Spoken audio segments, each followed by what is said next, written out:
नमस्कार दोस्तों। तो चलिए एक छोटा सा माता रानी की भजन सुनाते हैं सभी को।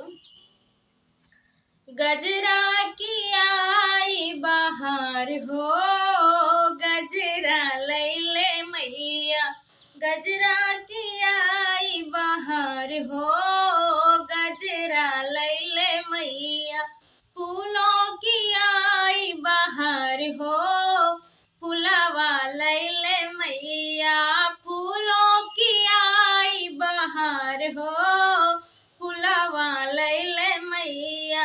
गजरा की आई बाहर हो, गजरा लैले मैया। मैया भवन एक माली खड़ा है, मैया भवन एक माली खड़ा है।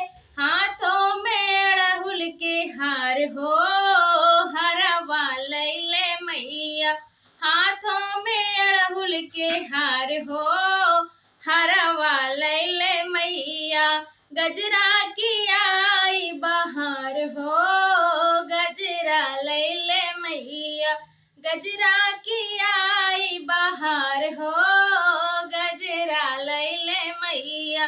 फूलों की आई बाहर हो, फुलवा लैले मैया। मैया दुआरे एक कायर खड़ा है, मैया दुआरे एक कायर खड़ा है। हाथों में लिए सजी थार हो, थरवा लैले मैया। हाथों में सजी थार हो, थरवा लैले मैया। गजरा की आई बाहर हो, गजरा लैले मैया। फूलों की आई बाहर हो, फुलवा लैले मैया। गजरा की आई बाहर हो, गजरा लैले मैया। फूलों की आई बाहर हो, फुलवा लैले मैया।